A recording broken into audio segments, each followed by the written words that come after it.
બેઠા છે જગજીતસિંહજી વડોદરામાં 2 દિવસના કાર્યક્રમ માટે આવ્યા છે અને આજે અત્યારે ડૉક્ટર ભરત સ્વામીની ઓફિસમાં એમનો એક સુંદર इंटरव्यू गोठवाया है। आपका स्वागत है सिंह साहब हमारे कार्यक्रम में। धन्यवाद। आप बड़े संगीत के जो ज्ञाता है, हम आपसे सिर्फ पहला ये सवाल जानना चाहते हैं, ये संगीत में मजा क्या है, क्यों है ये संगीत में जो लुभावनपन जो है, लोगों को क्यों संगीत खींच लेता है सर?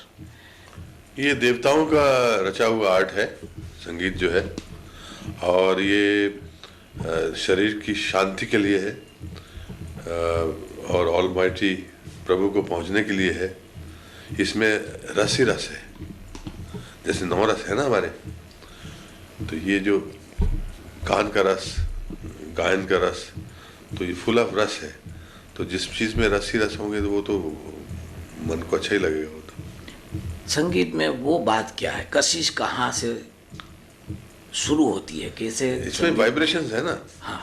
ये जो हम गाते हैं, राग का कॉम्बिनेशन है या सुरों का कॉम्बिनेशन, इसमें एक सर्टन वाइब्रेशंस पैदा होते हैं जो आपके फिजिकल साउंड के थ्रू जो है ना ऑडियंस को टच करते हैं, तो वो लुभाते हैं। हार्ट को टच कर जाते नहीं, हार्ट नहीं, पहले वो तो कान में सुनेंगे तो ही हार्ट तक पहुंचेगा ना। वो प्रोसेस जो है सर, वो थोड़ा आप समझाए हमारे नहीं, दर्शकों प्रोसेस तो ये साइंटिफिक जो है ये तो अलग नहीं, साइंटिफिक वाली बात नहीं है, जो ये आध्यात्मिक की बात है। वही है ना, तो वही मैं बताऊँ ना, जो आपकी जो वाइब्रेशंस जो हमने कमाल कौन गाया तो उसका एक एटमॉस्फेयर बनेगा, उसका एक माहौल बनेगा, वाइब्रेशन बनेगा, तो उसमें एक मेडिटेशन शुरू हो जाता है। म्यूजिक जो है इस सॉर्ट ऑफ मास मेडिटेशन। अगर आपका गाने वाला का सुर लग गया है, जम गया है, तो वो जितना 5000 आदमी बैठा है वो सारा मेस्मराइज हो जाता है, वो मेडिटेट करता है एक तरह से। तो जहाँ मेडिटेशन में जब आनंद आने लगता है तो देयर इज नो लिमिट। ऐसा लगता रहता है कि जगजीत सिंह जी गाए जाए हम सुने जाए। वो जो माहौल बनता है, जो संगीत की ये कमाल है। तो ये तो अभी प्रैक्टिस, रियाज, एक्सपीरियंस, उससे होता है सब। जगजीत सिंह जी, ये वैसे तो मैथमेटिक्स भी आप करके संगीत गा सकते हैं, लेकिन एक रस उसमें पैदा करना आवाज़ में, वो रियाज के बाद शुरू होता है। ये रियाज की क्या अहमियत है गायकी में? बहुत क्या अहमियत है, हर चीज़ में अहमियत है रियाज की। तो डॉक्टर अगर सीधा डिग्री लेके ऑपरेशन करेगा तो गड़बड़ हो जाएगी, एक्सपीरियंस चाहिए ना कुछ। क्या आप वो रियाज चाहिए उसको। जो नए गायक है उनके लिए आप रियाज के बारे में आप कैसे रियाज करते थे सर, जब आपने शुरुआत की? नए गायक का ये होता है कि नए गायक को पहले संगीत सीखना चाहिए। जब संगीत सीखेंगे तो उनको खुद मालूम पड़ेगा कि रियाज कैसे करना है, वॉइस कल्चर कैसे करना है। तो इससे लॉन्ग प्रोसेस, थोड़ी टिप्स दे सके आप? एक दिन का नहीं, एक दिन का ये वो नहीं काम। जैसे एक सरगम हम लेते हैं, उसको हम 2-2 महीने करते रहते हैं। एक पलटा लेते हैं, उसको हम 2-2 महीने करते हैं। शुरू में सिर्फ साई लगाते हैं तानपुरा पे। तो ये जैसे पहलवान अपना शरीर बनाने के लिए एक्सरसाइज करता है, ओवरनाइट तो नहीं बनता ना उसका बॉडी, 3-4 साल में थोड़े मसल दिखने शुरू हो जाएंगे। वही काम जो है संगीत का है। करते रहिए, प्रैक्टिस करते रहिए। You should be on the right track, ये इम्पोर्टेंट है। गुरु का क्या महत्व है? गुरु का महत्व वहीं आता है ना जहाँ आपको राइट ट्रैक पे मिले। क्योंकि अगर गुरु आपका ठीक है, वो आपको राइट ट्रैक पे डालेगा कि नहीं ऐसे नहीं, ऐसे करो, ऐसे करोगे तो खराब हो जाएगा। क्योंकि रफ ही हो सकता है ना आपका फिजिकल, एक्चुअली कॉर्ड्स तो ये मसल्स ही है ना। अगर आप समझो स्ट्रेन कर लिया तो आवाज़ बैठ गई, उसमें आप गाते रहिए तो आपके वो डैमेज भी हो सकते हैं वोकल कॉर्ड। तो गुरु तो यही बताएगा कि भाई जब ये करके इसको ये नरम है, इसको ऐसे करना है, इसको ऐसे करना है। आपकी ज़िंदगी में कोई खास गुरु की अहमियत रही? हाँ, गुरु है ना, हमारे 2 गुरु हैं जिनसे हमने सीखा। उसके बाद तो सारा संसार ही गुरु है हमारा। सब संसार से सीखते रहना चाहिए, बच्चे से लेके बूढ़े तक सीखते रहिए बस। सिंह साहब, ये गायकी के इतने सारे प्रकार है, गजल गायकी में क्या फर्क है? क्या गजल गायकी का कोई प्रकार नहीं है।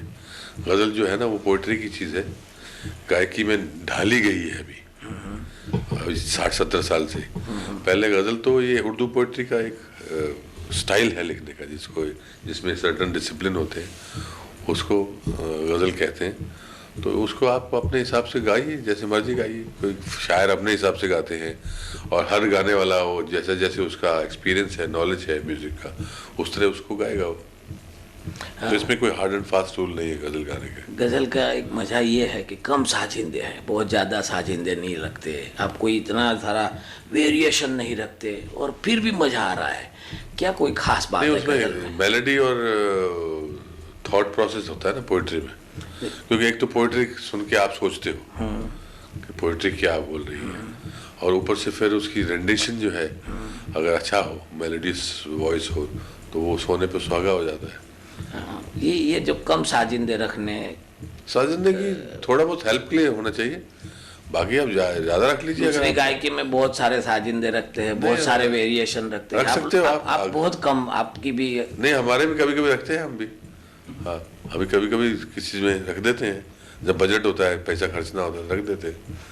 पर ऐसी कोई वो हार्ड एंड फास्ट रूल नहीं है कि कम साजिंदे होना चाहिए या ज़्यादा होना चाहिए।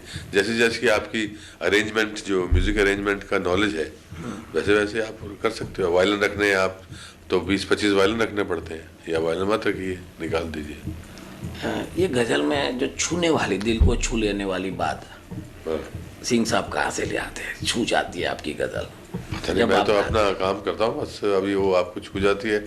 आप नोट, आकस्मिक तो नहीं है ये, एक्सीडेंटल नहीं है यू फाइंड आउट कि ये है क्या, व्हाट इज द चाव।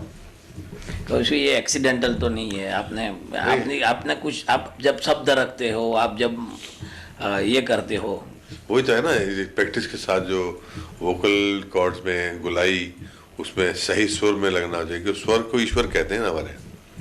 अगर आपका स्वर ठीक हो गया तो इसका मतलब you are very close to ईश्वर। तो जब वो आप परमात्मा के पास पहुंचने की कोशिश कर रहे हो तो उसमें आनंद ही आनंद है। सुर की साधना है। हाँ, सुर की साधना, सही सुर हो और मीठी आवाज हो, ऊपर से उसमें शब्द भी अच्छे हो, तो नथिंग लाइक इट। ये हमारे जो धर्म में नाद ब्रह्म की बात कही है। हाँ, नाद ब्रह्म जो है वो ये नीचे का जो नाभि, हाँ, जहाँ से नाद ब्रह्म, क्योंकि ओम जो है वो फर्स्ट साउंड है और इस अर्थ पे, धरती पे। और आप कोशिश करते हैं कभी कभी नाद हाँ, ब्रह्म? कोशिश करते हैं, कुछ आप लाते भी है, आप गाते भी है, खर्च में कुछ आप कभी कभी गायकी में इसको बहुत बाखूबी ले आते हैं। हाँ, खर्च का रियाज जो है ना, वो उसको कहते हैं। थोड़ा मूल धारा जो आपकी है, 7 चक्र है ना, थोड़ा नाद ब्रह्म सुनाने की आप कोशिश कर रहे हैं हमारे दर्शकों को। नहीं ऐसे नहीं करना चाहिए। इस म्यूजिक के साथ बेइज्जती है। जब आप बैठे हो आराम से, नहाए धो के बैठे हो म्यूजिक के लिए, उसी वक्त करिए। कोई खास उसका ये रहता है। ये भारत की जो गजल का दौर है 50-60 साल का, कैसे कैसे गुजरा, क्या क्या उसमें उतार चढ़ाव आए, क्या? वो तो उसमें टाइम के साथ साथ होता है, जैसे जैसा पॉलिटिकल हालत होते हैं उस हिसाब से हर चीज़ पे असर होता है। शुरू में जब गज़ल 700 साल पुरानी है वैसे, जो गज़ल लिखने की जो प्रथा है, क्योंकि ईरान से आई थी।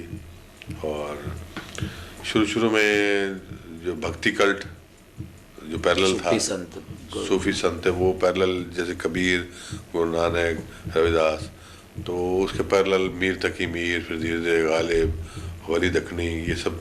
तो उनकी राइटिंग में भी आप देखेंगे ये जो फिलोसफिकल चीज़ें आपको ज़्यादा मिलेंगी रादर देन रोमांटिक। जो हमारी वेदों पुराणों में बात है, वो बात ही वही गज़ल के, मीर की पोइट्री में, गालिब की पोइट्री में वही भक्ति कल्ट जो चला है पैरेलल। फिर उसके बाद धीरे धीरे अयाशी का वक्त आया, जैसे नवाब हो गए शुरू, तो उसमें आपको रोमांस मिलेगा ज़्यादा, श्रृंगार रस ज़्यादा मिलेगा। फिर उसके बाद इंडिपेंडेंस स्ट्रगल शुरू हुई इंडिया की, उसमें आपको इनकलाब मिलेगा, वो शायर इनडायरेक्टली अगेंस्ट द एस्टेब्लिशमेंट लिखा उन्होंने, सरफरोशी की तमन्ना फिर हमारे दिल में है। फिर आज़ादी मिल गई, उसके बाद जो प्रॉब्लम शुरू हुई हमारी रोजी रोटी के बारे में, रोज की जो समस्याएं हैं उसके बारे में, वो सब्जेक्ट मिलेंगे। तो वक्त के साथ, हिस्ट्री के साथ साथ जो है हर चीज़ चेंज होती है। तो ये अभी आज का जो दौर है, आज का जो दौर है, अभी इसमें बहुत बड़ा कैनवस जो है गज़ल का बहुत फैल गया है अभी, क्योंकि गज़ल के शेर में हर तरह की जो समस्याएं हैं या प्रॉब्लम्स हैं या जो मसले हैं, वो लाए जाते हैं। एक गज़ल में आपको पॉलिटिकल सटायर भी मिलेगा, आपको सोशल सटायर मिलेगा, फिर पर्सनल प्रॉब्लम मिलेंगी, तो पर्सनल रिलेशनशिप के ऊपर गज़लें मिलेंगी। ये सब सब्जेक्ट आजकल डील होते हैं गज़ल में। तो वेरिएशन ज़्यादा हो हाँ, गया। बहुत अच्छा हो गया। हाँ, तो अब आज का जो दौर है, हाँ, कल के दौर के लिए आप क्या सोच रहे हैं? कौन सा दौर अब गजल में आएगा? हाइट ऑफ इट है अभी तो या और भी नहीं, उसकी नहीं, ऊंचाइयाँ नहीं, अभी और भी ऊंचाई आएगी, क्योंकि अभी जो गज़ल का दौर थोड़ा सा ठंडा हो रहा है, क्योंकि वो जो पॉप म्यूज़िक ज़्यादा प्रमोट हो रहा है, तो गज़ल इतनी प्रमोट नहीं हो रही है कि एक दो आर्टिस्ट हैं जो गाते हैं, बाकी तो सब फेड आउट हो रहे हैं। तो ये जो पॉप म्यूज़िक से जब आदमी थक जाएंगे, अच्छा हमारा, क्योंकि हमारी एक बेसिक कल्चर है ना इंडिया की, शुरू में हम कॉपी करते हैं, then we come back to our culture, कि नहीं यही ठीक था। जब अपनी माँ बहन जब नाचने लगेगी आपके सामने, तो फिर आपको महसूस होगा कि भाई अरे ये तो हम रॉन्ग स्टेप पे चले गए सारे, तो फिर वो हम अच्छी चीज़ों की, भजनों की तरफ, गज़लों की तरफ इस तरफ आएंगे। तो अगला दौर जो है गजल का, अच्छा है, ये तो 700 साल से चलती आ रही, चलते ही रहेगा। ये तो थोड़ा, बाकी तो चेंज इज देयर, चेंज तो। भारत और पाकिस्तान की गायकी में क्या फर्क है? भारत की गायकी, पाकिस्तान की एक ही गायकी है, वो यहीं से गए सारे, उनकी अपनी कोई गायकी नहीं है, कोई उनका खास अपना कोई म्यूजिक नहीं है, पाकिस्तान का कोई म्यूजिक नहीं है, तो सिर्फ इंडिया का म्यूजिक है। जो म्यूजिक आर्ट है, it has originated from India all over the world. देवताओं की ये रचना की हुई है। मुसलमान वो तो ईमान में तो वो तो गाने बजाने को तो ठीक समझते नहीं है, तो उनका कहाँ से हो जाएगा म्यूजिक। वो जो बंदिशें गाते हैं वही हमारी बंदिशें हैं, कृष्ण के ऊपर हैं, जब से गई बोली सुध होना लीनी, ये सब वही चीज़ें, वही राग है, वही राग मालकौंस है, वही राग जयवंती है, तो यहाँ का म्यूजिक है वो। सब ये बात क्या है, कोई संगीत में जो बेसिक संगीत है उसमें कोई बड़ा परिवर्तन इतने 5000 साल में नहीं आया, शाश्वत जैसा लग रहा है कि यही संगीत है, क्योंकि वो परफेक्ट है। जो बनाया गया है संगीत वो परफेक्ट है, उसमें परिवर्तन आप लाएंगे तो आप यू विल बी डिटोरेटिंग, उसको बिगाड़ेंगे, डिस्टर्ब करेंगे आप। कुछ संगीतकारों ने करते हैं, नया राग बनाते हैं, लेकिन वो नहीं, उसका नहीं बनता है, वाइब्रेशन नहीं बनती है, क्योंकि हर चीज़ कैलकुलेशंस करके बनाई गई है। परफेक्शन के बहुत नजदीक में है। अभी गंधार जो तोड़ी का जो बनाया गया है, वो सब सोच समझ के बनाया गया कि हाँ इतने वाइब्रेशन का होना चाहिए। जैसे पियानो का जो गंधार अलग है, लेकिन जो आप गले में गंधार लगाएंगे वो अलग है, उसमें थोड़ा उतरा हुआ होता है या कहीं चढ़ा हुआ होता है। तो सर जी बात यह है अभी कि दुनिया भर में हर एक संगीत का अपना इक्विवेलेंट संगीत होता है, सब जगह फोक संगीत का कहीं ना कहीं फोक संगीत दिखता है। ये गजल गायकी का कोई इक्विवेलेंट अमेरिका के पास, दूसरे दुनिया के देशों के पास है, या यही हमारी खुद की धरोहर है, कहीं दूसरी जगह उसके इक्विवेलेंट मिलती है? गजल का जो है ना डिसिप्लिन है एक पोइट्री का, वो अगर तोड़ देते हैं तो गजल नहीं रहती है। तो दुनिया में कहीं मिलेगी मिसाल नहीं। बोला ना, गायकी में नहीं है गजल, गजल सिर्फ रिटर्न में है पहले से, गायकी में तो अभी लाई गई है। पर उसकी इक्विवेलेंट कोई बात दुनिया के कोई जैसे देशों में कबीर है, उनके भजन है, दोहे हैं, वो तो पोइट्री की चीज़ है ना। जैसे तुलसी के दोहे हैं, अब उनको आप गाइए, अपने अपनी धुन बना लीजिए, कुछ किस धुन में लगाएंगे, लेकिन है तो वो लिटरेचर है। इस तरह गजल भी एक लिटरेचर है।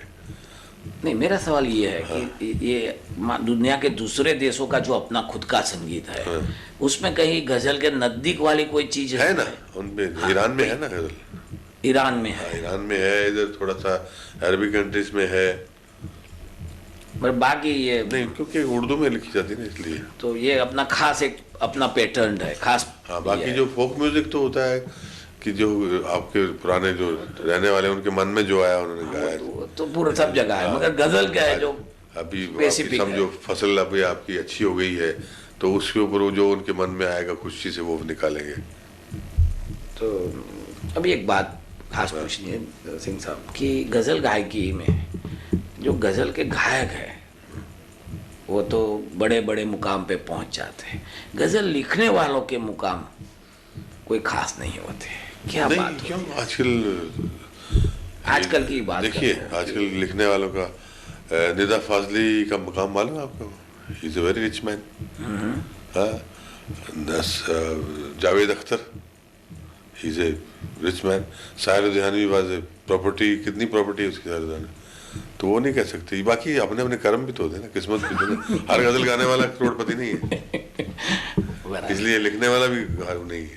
आपने तो बहुत सारे गजलकारों की गजल गाई है, आपके चहीते गजल लिखने वाले कौन है?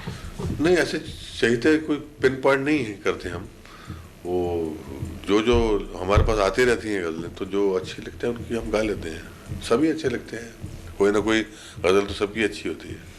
आज के छोड़ दो के जो पुराने हैं, जो गुजर चुके, जो निकल गए अपने ज़माने से, उसके बारे में से किसी एक दो अच्छे गज़ल लिखने वालों के लिए आप कुछ कहें। निकल गए जैसे जिगर मुरादाबादी, फिराक गोरखपुरी, वो बहुत अच्छे हैं दोनों। और पुरानों में मिर्ज़ा गालिब है, दाग है, फैज़ अहमद फैज़ हैं।